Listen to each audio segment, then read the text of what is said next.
Hey everybody, and welcome back to Investing with Wesley. In my previous episode, I talked to you about the economic machine and exactly how our country and other countries' economy works.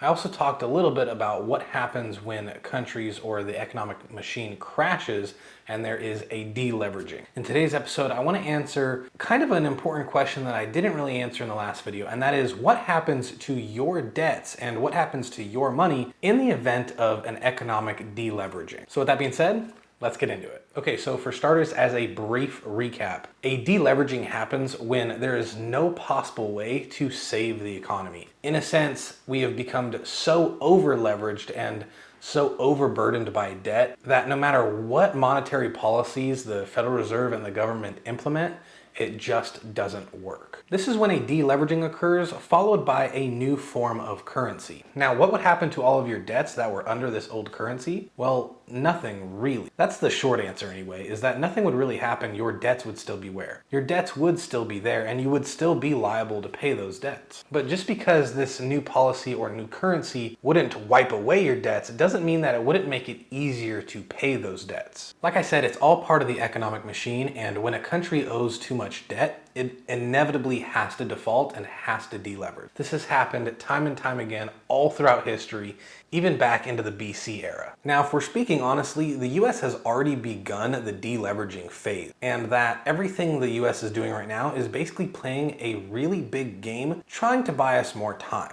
But we're inevitably going to lose. There's three different monetary policies that the government can implement in order to buy us more time. The first one is lowering interest rates. And we've seen it all throughout recent history, the Fed lowering interest rates, raising them back up, only for another economic crisis to happen, for them to lower it back down. And really, this is the key method and key monetary policy that the government uses when trying to save the economy. But you can only lower interest rates so far. What happens when interest rates are already at zero? You can't really lower them any further. Well, then you go into monetary policy number two. Monetary policy number two is quantitative easing. I've made several videos explaining to you what quantitative easing is, but in short, it's when the Federal Reserve prints new money and then uses that money to buy assets like government-backed securities, like government bonds, as well as corporate bonds. Now, what this does is stimulates the economy and injects new money into the market, giving them a boost upwards. Now, a form of quantitative easing was done during the Great Depression, although at the time it wasn't called that. And I think as far as recent history goes, the first real act of quantitative easing came somewhere around the Great Financial Crisis of 2008, followed up by the latest crash caused by the COVID pandemic. Now, yes, theoretically, quantitative easing can happen indefinitely because there's no limit to the amount of dollars that someone could print out. However, quantitative easing only lasts for so long. The big downside with QE is that it creates a giant wealth gap.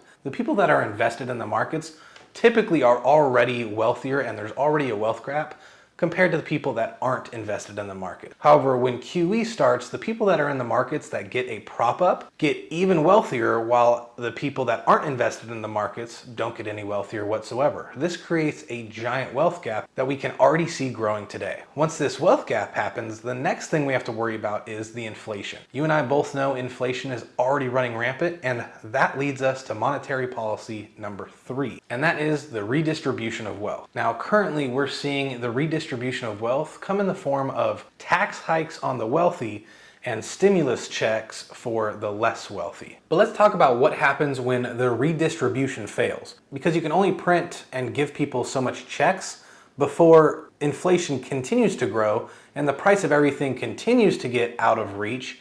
And then more and more people need stimulus checks, and then it basically goes to everything is subsidized by the government. So eventually this will fail, and eventually this will cause a massive amount of inflation if left unchecked. So what happens when that happens? Well, really the only solution is a government deleveraging, and that is the restructuring, the elimination, and the rebalancing of certain debts. Now, some of those debts can be completely just eliminated point blank due to different laws that are created. As an example, some lawmakers are talking about completely eradicating all forms of student loan debts. And this could work, but only if it's done a certain way. The way primarily being talked about is that the federal government will just pay for these debts. And that doesn't really work as far as eliminating the debts, just as much as it is transferring the debt. I mean, that would work for you, the individual, because because it would make your debt burden lesser and kind of close that wealth gap. But the money would still have to be paid. And herein lies the problem. In this form of elimination of debts, you're not really eliminating anything. The government would still have to pay those debts.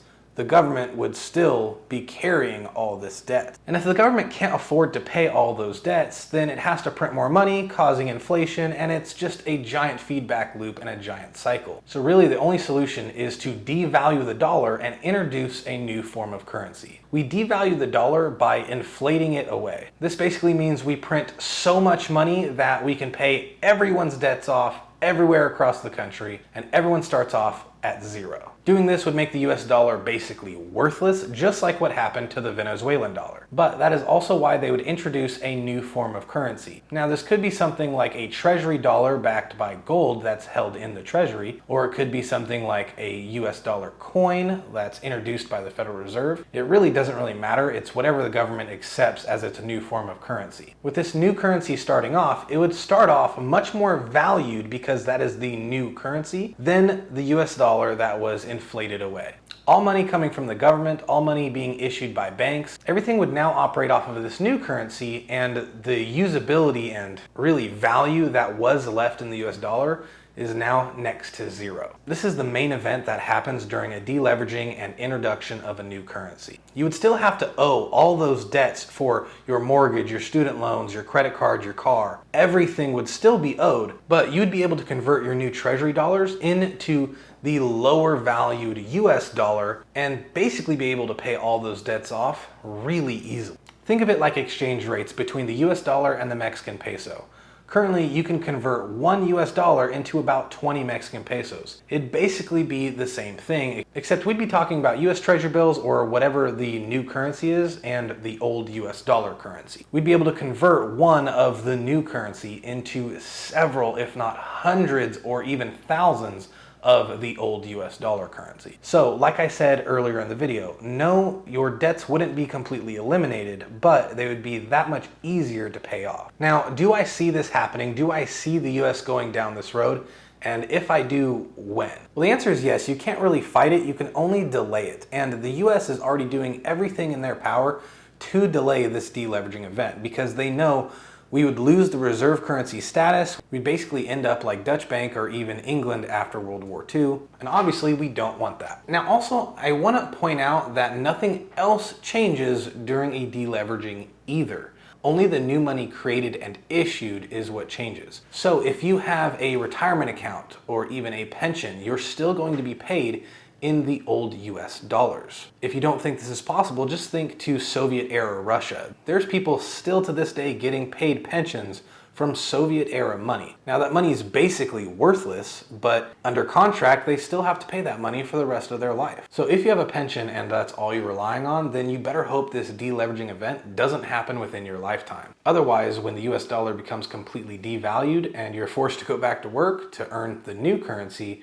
you're going to be extremely disgruntled. Now, the next thing that happens is that the stock market goes up every time the devaluing of a currency occurs. Let's think about the first time this happened. We were actually still on the gold standard and we were going through an economic crisis. President Nixon got on the TV and made an announcement basically saying that they would no longer be guaranteeing the gold that you could exchange your US dollar for. Basically, this was the start to us getting off the gold standard. Because the US overspent and there wasn't enough gold in the treasuries, when people were converting their US dollars back into gold, there wasn't enough gold to go around. This is why they had to stop and not guarantee that process. Well, by doing this, it devalued the US dollar, and you would think that the devaluation of the US dollar would cause a complete crash of the machine to happen. But instead, stocks and bonds were at all-time highs and growing nearly 25% by the next day. A perfect example is Venezuela.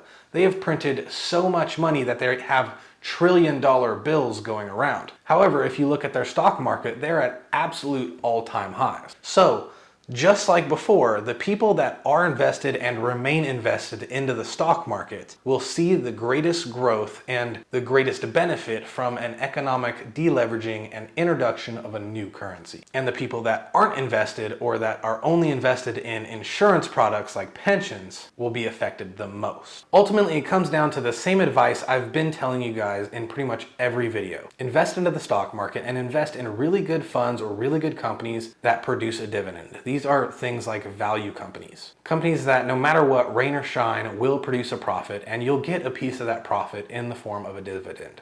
Now, obviously, you shouldn't put all of your money in the US, and you should diversify. But no matter where you diversify, just remember, staying invested will see the largest gains, whether we go through these next monetary policy checklists or whether we end up in our lifetime in a huge deleveraging event. No matter what, staying invested and staying diversified has proved to be the safest and most successful method to grow your money and to grow your wealth over time. I hope you got value in this video. If you did, please remember to like and subscribe. It really helps this channel grow and get out there. I have a dedicated Facebook and Instagram account, so if you ever have a question that you want answered more privately, feel free to reach me out there. Either way though, the choice is yours, and I'll see you in the next episode.